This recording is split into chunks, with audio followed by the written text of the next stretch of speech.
The Daily is powered by the journalism of the New York Times and is distributed by APM, American Public Media. You can go deeper into the stories you hear on The Daily at nytimes.com/The Daily. That's it for The Daily. I'm Michael Barbaro. See you on Monday.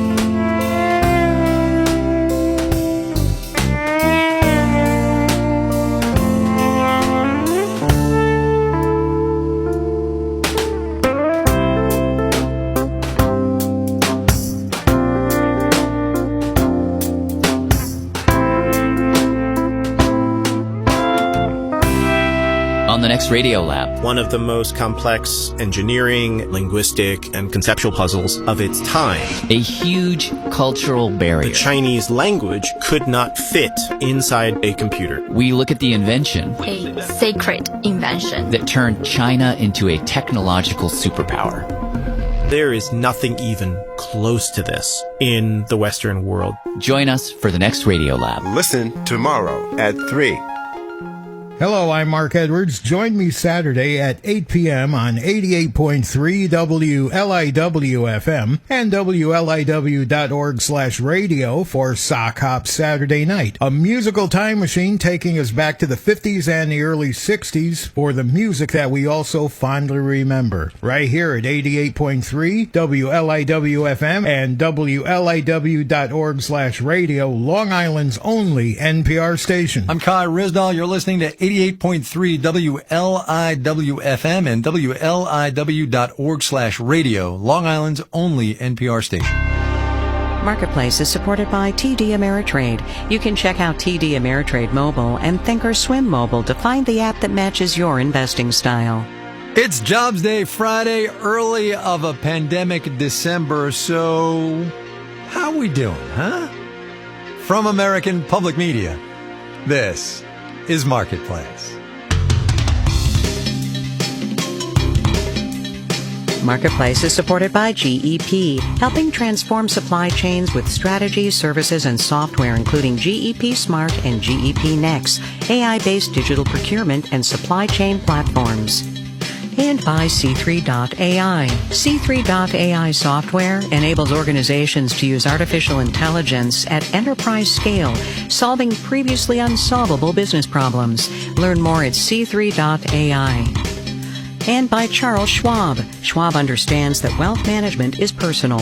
That's why Schwab offers flexible, personalized financial planning crafted for their investors' individual goals. Learn more at schwab.com.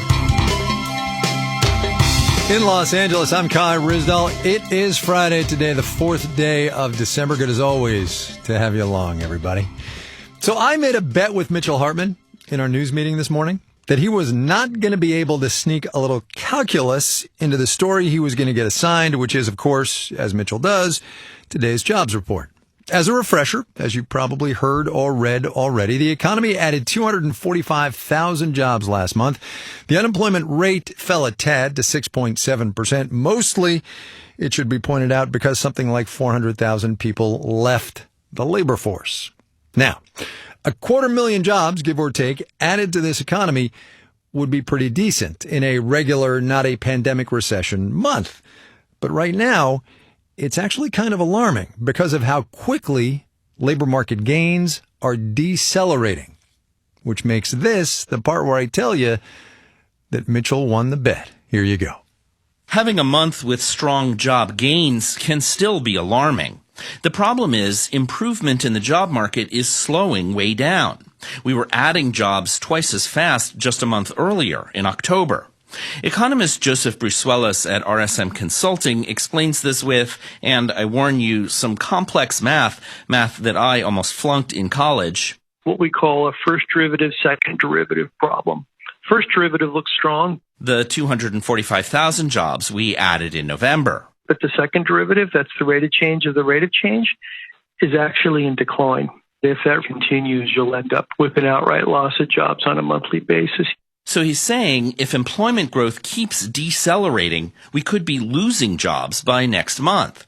And even if we keep up with November's pace, full recovery is going to take a very long time, says Daniel Zhao at job site Glassdoor.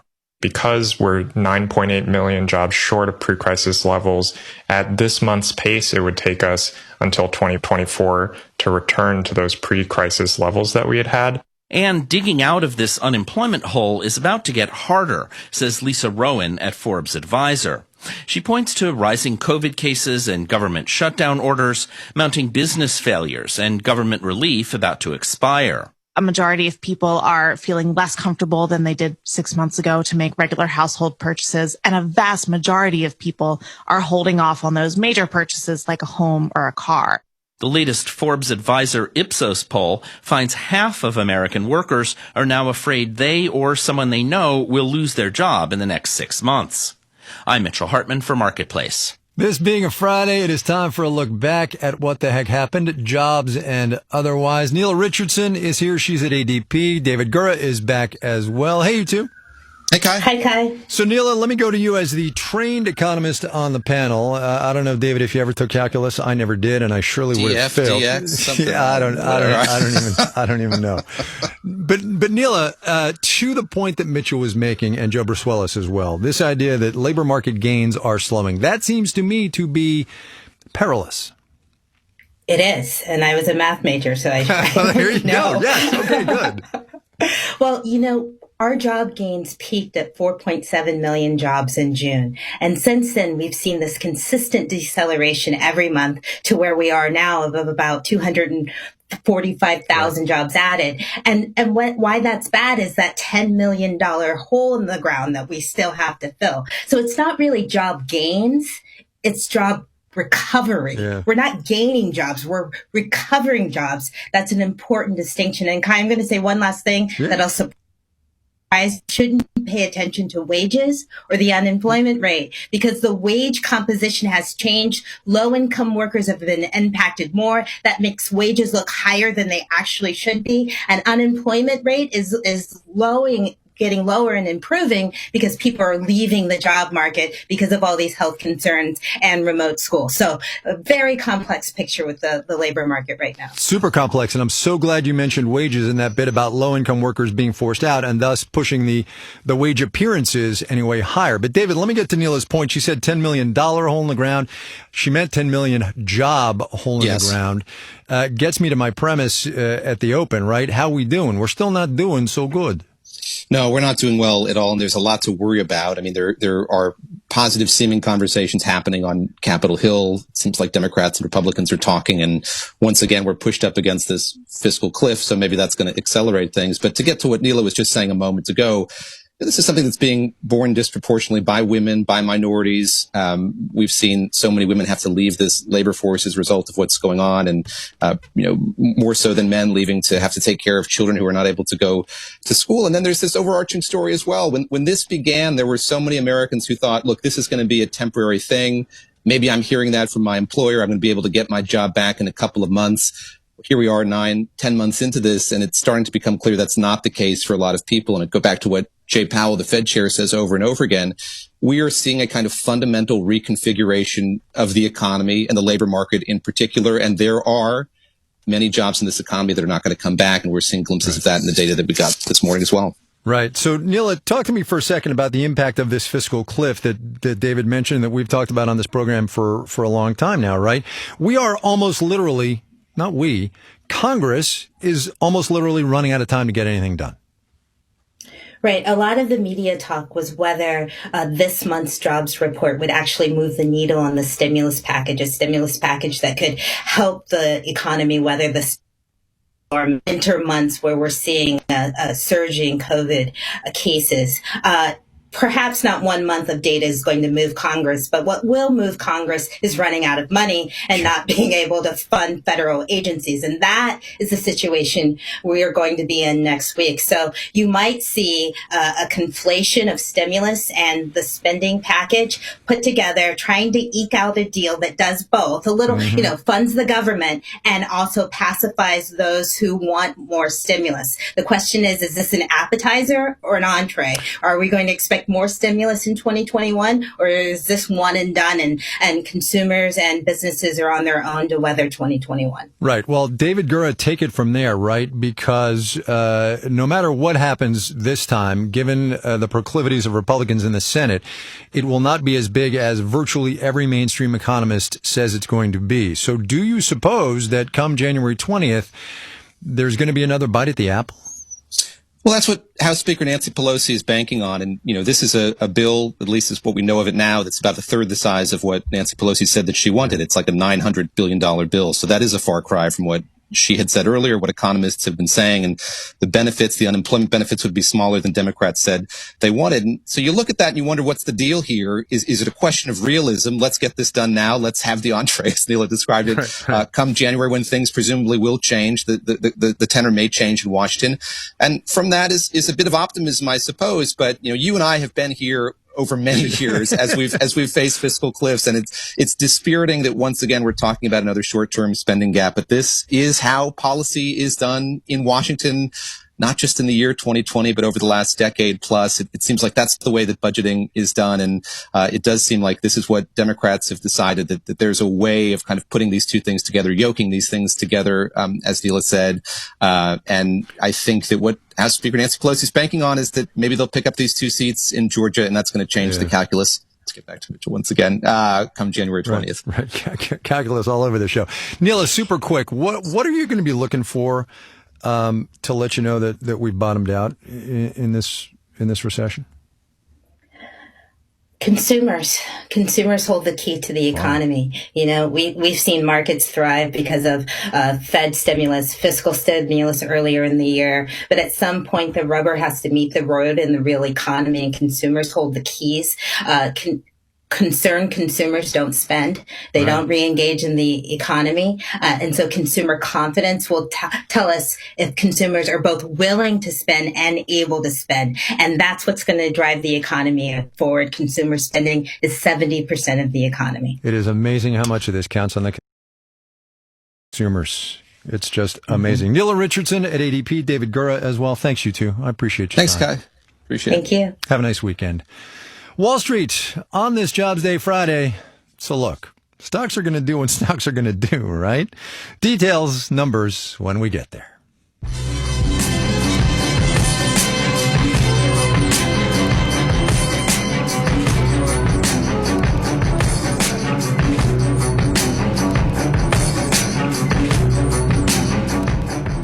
There was a new survey out from Pew Research this week, a good and promising survey, it should be said. 60% of Americans now say they will get a coronavirus vaccine when they can. That is up from 51% just a couple of months ago. But it is still not enough of us getting the shot to get the pandemic under control. So what might get more people on board? Marketplace's Samantha Fields now on a public vaccine, public education ad campaign. There's a saying in public health that vaccines don't save lives, vaccinations save lives. James Colgrove, a professor of public health at Columbia, says that means it's not going to do anybody any good unless you get it into people's bodies. People have to be willing to line up and roll up their sleeves. The key to getting more people to do that, he says, is trust.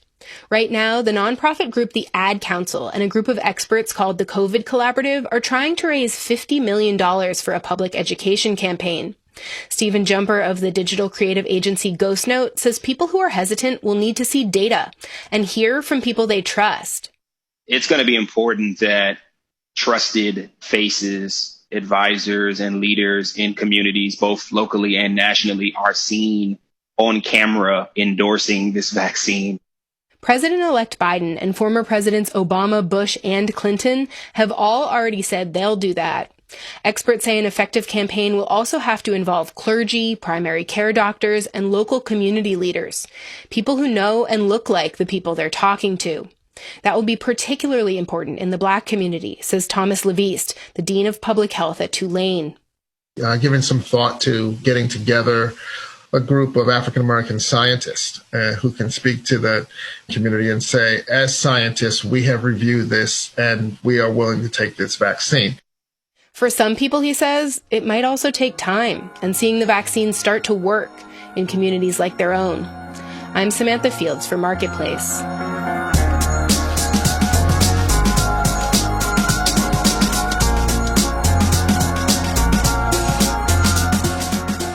All right, so stop me, would you, if you've heard this one before? Actually, wait, don't, because you definitely have, and you've heard it on this program. Mortgage rates hit a new low this week. Freddie Mac says the average rate on a 30-year fixed mortgage is 2.71%. That is, for those keeping track, the 14th record low set this year. And it's good news if you're a potential home buyer staring down ever-rising prices on the few homes available out there. But if you're looking to refinance an existing mortgage to save a little money, a new fee kicked in this week that might make you think twice. Marketplace's Amy Scott reports. It's called an adverse market fee. Fannie Mae and Freddie Mac started charging it this week on refinance loans they buy from lenders, and at least some of the 0.5 percentage point charge could be passed on to borrowers. Marina Walsh, VP of Industry Analysis with the Mortgage Bankers Association, says that's to protect the companies from unpaid mortgage bills. The current projection is that with COVID losses, it could be upwards of $6 billion. Fannie and Freddie have been under government control since they almost went under during the financial crisis of 2008. And their top regulator, Federal Housing Finance Agency Director Mark Calabria, wants the companies to raise enough capital to return to shareholder control. David Stevens, a former Obama administration housing official, sees the fee as Calabria's way of speeding up that process. If there was higher risk to these loans, that would be one thing. But Stevens says Fannie and Freddie already back most of the loans people would be refinancing. And if you can refinance them to a lower rate, you're actually putting the borrower in a better position. Stevens says adding to the cost of refinancing undermines the Fed's efforts to stimulate the economy by keeping interest rates low. Could the incoming Biden administration nix the fee? Well, the FHFA is an independent federal agency, and Calabria has more than 3 years left in his term. I'm Amy Scott for Marketplace.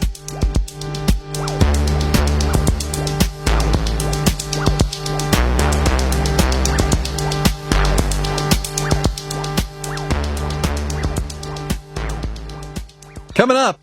Always sounds kinder, gentler than the trill blade of an economy's math. Austerity in verse. But first, let's do the numbers. Dow Industrial's up 248 today, about 0.8%, finished at 30,218. The Nasdaq added 87 points, about 0.7%, 12,464. The S&P 500 lifted 32 points, 0.8%, 36,99. For the 5 days gone by, the Dow up 1%, the Nasdaq grew 2.1%, S&P 500 jumped 1.7%. Mitchell was telling us about the November jobs report and the sluggish pace of hiring workers in the bar and restaurant industry. Lost jobs last month, 17,000 of them. The Independent Restaurant Coalition says 1 in 5 jobs lost during the pandemic come from that restaurant sector. And of course, more shutdowns and it's getting cold outside. You're listening to Marketplace. Marketplace is supported by LifeLock, reminding consumers that they could miss certain threats by only monitoring their credit, like their info for sale on the dark web. Learn more at lifelock.com/marketplace.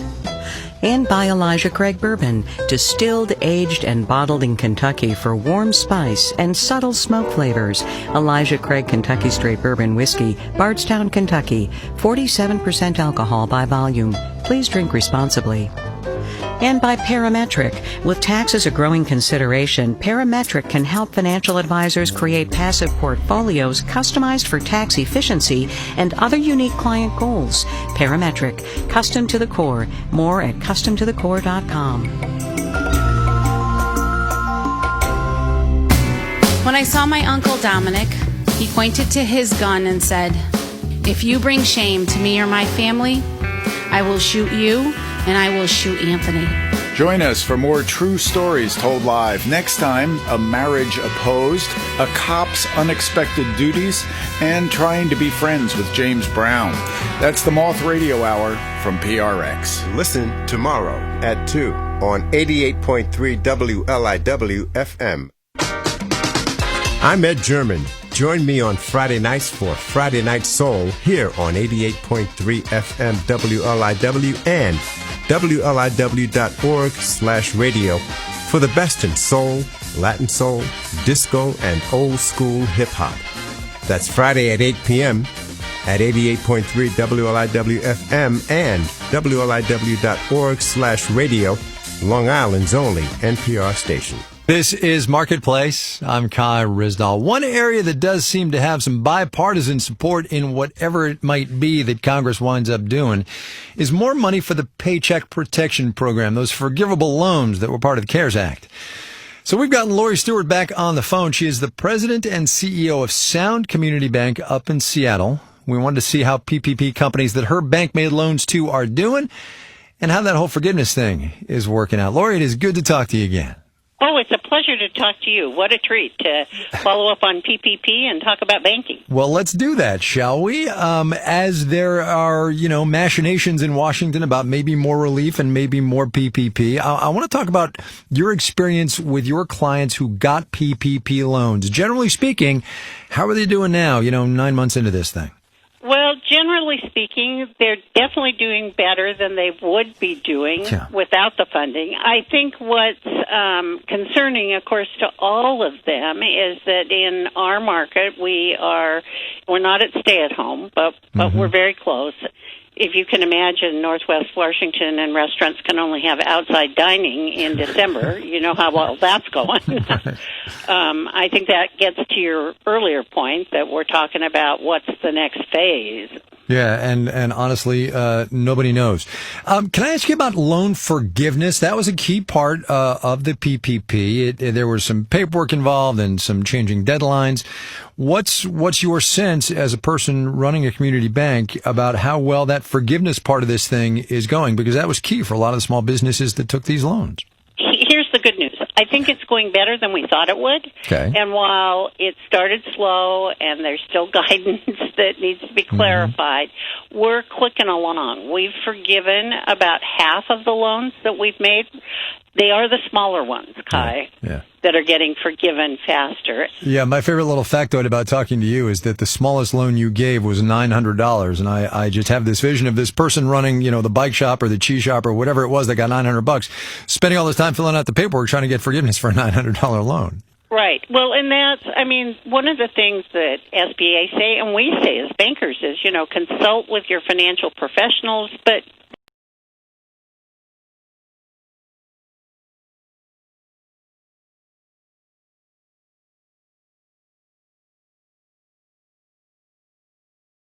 press. I think the Washington Post broke the story about some of these PPP loans going to really big companies in disproportionate amounts. And I don't want to ask you about the data, but I want to ask you about the mood as you were trying to get these loans out the door. It's my understanding that the bias initially was make the loan. It wasn't challenge the loan. Oh, totally make the loan. And you're right. I've got a bank to run, so I have not mucked around in the data. But I think one of the things we have to remember is this was about jobs and payroll. And if I'm a server in, this hard-hit industry of restaurants, does it matter if I work for a company whose payroll is 50 employees or 250 employees? Probably not in terms of, feeding my family and paying my bills. Scale of 1 to 10, how necessary do you think, as we sit here with case counts rising and heading into winter, how necessary do you think another round of PPP funding is? I definitely think that another round is needed. I would like to see us prioritize small businesses, communities of color. I think there's still outreach and education to do there, so I'd like to see that first. But I also really worry about businesses that thought they were going to make it and now are really worried they aren't. Lori Stewart, she is a repeat guest on this program, the president and CEO of Sound Community Bank up in Seattle. Lori, thanks a lot. I appreciate your time. Thanks. Call me anytime.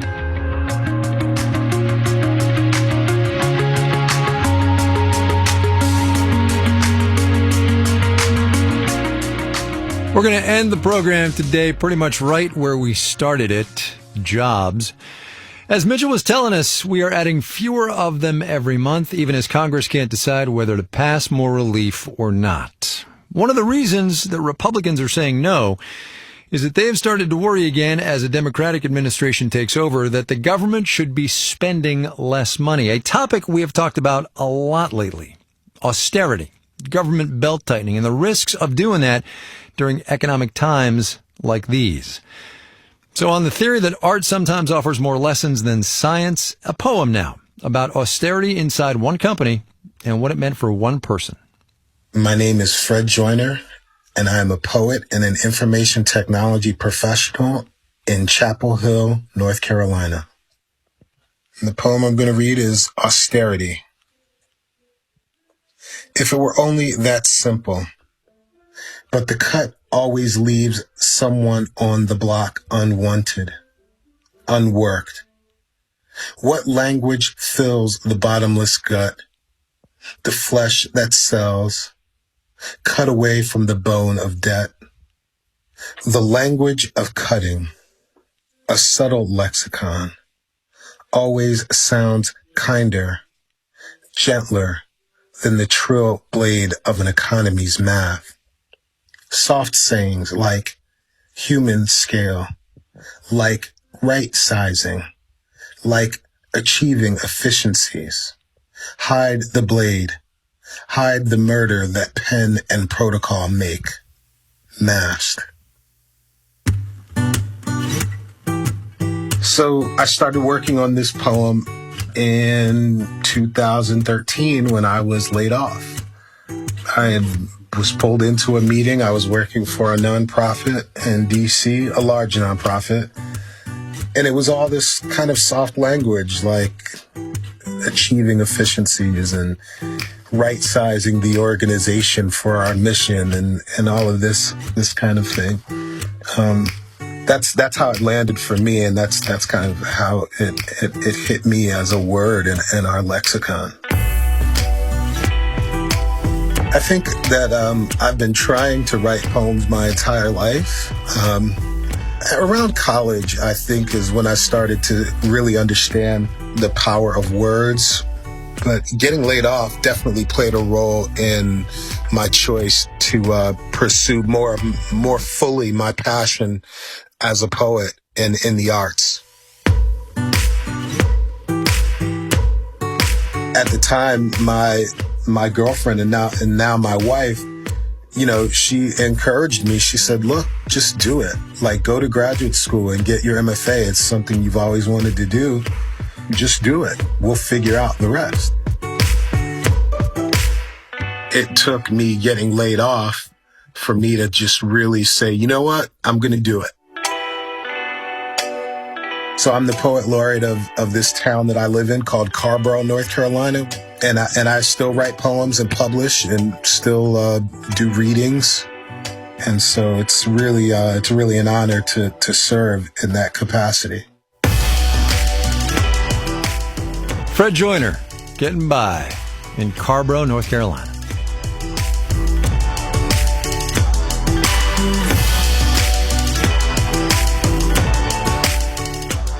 This final note on the way out today, with airline miles basically useless as an incentive right now, air travel being what it is, what is a credit card company to do to get people to sign up? Well, one idea apparently is give them Bitcoin. The Bitcoin Rewards Visa credit card is coming in January, $200 annual fee, in exchange for which you'll get 1.5% of your purchases back in Bitcoin. Also, $250 in Bitcoin if you spend $3,000 on the card in the first 3 months. So just for some context here, $250 gets you 13 1,000ths of a Bitcoin at the close today.